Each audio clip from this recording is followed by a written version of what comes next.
জ্বালানি তেল পরিস্থিতি জানাতে রাজধানীর পরিবাগের একটি পাম্প থেকে যুক্ত হচ্ছেন সহকর্মী শুভ খান। শুভ, জ্বালানি মন্ত্রী যেমনটি বলেছেন যে পুরো এপ্রিল মাস জুড়ে জ্বালানি তেলের মজুদ রয়েছে দেশে এবং দেশে কোনো ঘাটতি নেই জ্বালানি তেলের। এই মুহূর্তে আপনি যেই পাম্পে দাঁড়িয়েছেন সেখানের চিত্র কি দেখছেন? সেখানে কি গ্রাহকরা তেল পাচ্ছে? হাবিবা, আসলে এই মুহূর্তে রয়েছি পরিবাগের একটি পেট্রোল পাম্পে।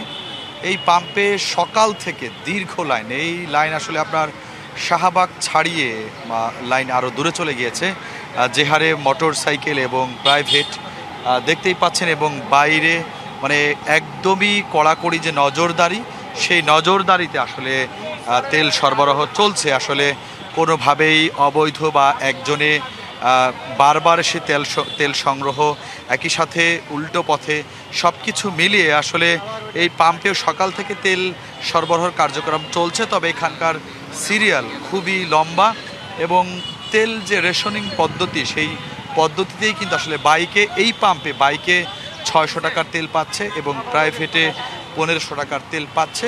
আপনাদেরকে আমরা দেখানোর চেষ্টা করছি। দেখতেই পাচ্ছেন যে আমরা কারোর সাথে কথা বলার চেষ্টা করবো আসলে তাদের সিরিয়াল কতক্ষণ লেগেছে আসলে তেল নিতে এবং কতটুক তেল তারা পাচ্ছে। হাবিবা, যদি আপনাকে আমরা একটু লাইনে থাকার চেষ্টা করি, কতক্ষণ সিরিয়ালে ছিলেন ভাই? দেড় ঘন্টা। কত টাকার তেল নিলেন? 5 লিটার 600 টাকা তেল। তাতে আমার 2-3 দিন হয়ে যাবে ইনশাল্লাহ। 200-র বেশি সার্ভিস ও ফিচারে লেনদেনের সব বিকাশ অ্যাপে সম্ভব। তারপর আবার সিরিয়াল ধরতে হবে, কিন্তু অনেক কষ্ট হচ্ছে, মানুষের অনেক ভোগান্তি হচ্ছে। আপনি পিছনে দেখলে বুঝতে পারবেন যে কি পরিমাণ সিরিয়াল।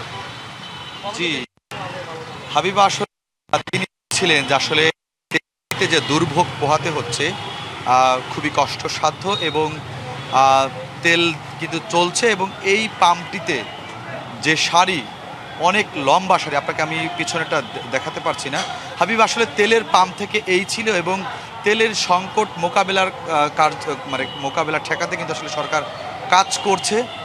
হাবিবা, এই ছিল। জি, ধন্যবাদ আপনাকে।